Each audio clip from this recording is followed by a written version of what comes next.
B team, सी team, vote कटवा, पैसे लेते हैं। जब जब मोदी मुश्किल में होते हैं तो ओवैसी उनके साथ खड़े हो जाते हैं। हम लोगों ने थोड़ा हल्के से एमआईएम को लिया, ओवैसी को लिया। जीतेंगे हारेंगे वो तो जनता तय करेगी, अल्लाह बताएगा। पर लड़ना तो जरूरी है ना। वो जितना आगे बढ़ेंगे उतना ही फायदा बीजेपी को मिलेगा। लोग कह रहे हैं कि असदुद्दीन ओवैसी ने कमाल कर दिया, बिहार में एनडीए की सरकार बनवा दी और महागठबंधन को झटका दे दिया। हैदराबादी अंदाज में बोल बोलकर सीमांचल के मुसलमानों को रिझा लिया। लेकिन ओवैसी कहते हैं कि उन्हें सिर्फ मुसलमानों ने ही नहीं, हिंदुओं ने भी वोट दिया। आप ये समझ रहे हैं कि वहां पर हमारे हिंदू भाइयों ने वोट नहीं दिया हमको? बहुत बड़ी तादाद में दिया, खास तौर से अमूर में, बैसी में और कोचादामन में। ये एक मिजाज बन गया है कि नहीं वो इनको ये हिंदू विरोधी है। कहां हिंदू विरोधी हैं? बिहार में एआईएमआईएम ने कुल 20 उम्मीदवार खड़े किए, जिनमें से 14 उम्मीदवार सीमांचल इलाके में थे। सीमांचल की 14 में से 5 सीटें ओवैसी की पार्टी ने जीत ली। एआईएमआईएम को 1.24% वोट मिले। वहीं बिहार में 2015 में पार्टी को सिर्फ 0.5% वोट ही मिले थे। बिहार में 5 सीटों की जीत से ओवैसी और उनकी पार्टी किस कदर गदगद थी, इस बात के सबूत तब मिले जब नतीजे वाली रात हैदराबाद में जोरदार आतिशबाजी हुई। जीत के बाद एआईएमआईएम के 5 विधायक हैदराबाद पहुंच गए और पार्टी के अध्यक्ष से मुलाकात की। 5 साल बहुत मेहनत की, ऑर्गेनाइजेशन को स्ट्रेंथन किए, वहां जाते रहे। सीमांचल की अंडर डेवलपमेंट की हम बात किए। सीमांचल में बाढ़ आई तो हम लोग मेडिकल कैंप, रिलीफ कैंप चलाए। वो एक कनेक्शन पैदा हुआ हमारे लोगों की मेहनत की वजह से। तो ये हम मेहनत किए और अल्लाह का करम है, वहां की जनता ने इसको सराहा, उसको कबूल किया।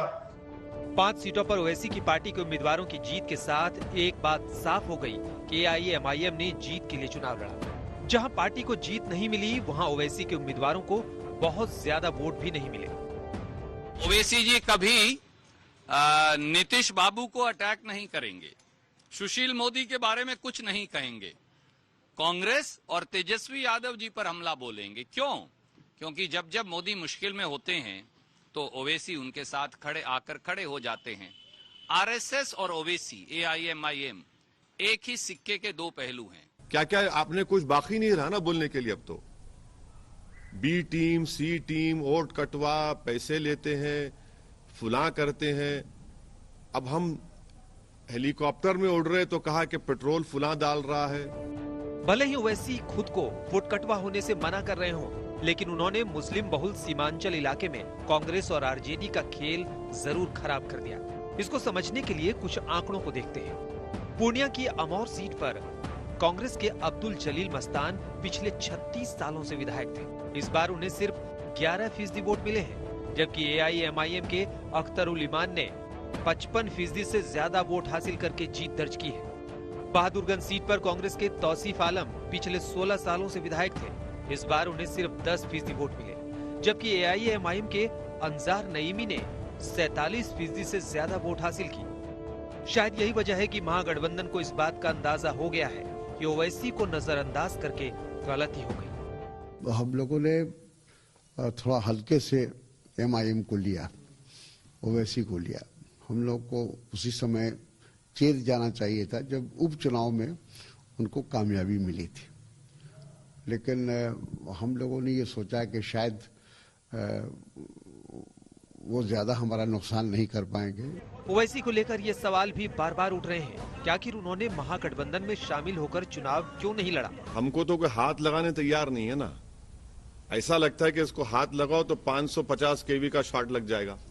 बहरहाल ओवैसी का मिशन बिहार खत्म हो चुका है और अब वो मिशन बंगाल की तैयारी कर रहे हैं। बंगाल के मुसलमान ममता दीदी के वोट बैंक हैं, जिसमें सेंध लगाने की कोशिश वो जरूर करेंगे। मैं बंगाल का इलेक्शन लड़ूंगा, क्या करेंगे आप? मैं लड़ूंगा, यूपी का भी लड़ूंगा 2022 में, हर जगह लड़ूंगा मैं। जीत हार तो जनता तय करेगी, मेरे मुकद्दर में तो होगा। बिहार चुनाव में इस बार Owaisi talk of the town रहे, लिहाजा ये तय है कि पश्चिम बंगाल चुनाव में गैर बीजेपी पार्टियों में उनका खौफ जरूर दिखेगा। आज तक ब्यूरो। नमस्कार, मैं हूं अंजना ओम कश्यप। हमें उम्मीद है ये वीडियो आपको पसंद आया होगा। लेटेस्ट खबरों के लिए यूं ही देखते रहिए आज तक, और इस वीडियो के पसंद आने पर लाइक, शेयर एंड सब्सक्राइब करना ना भूलें।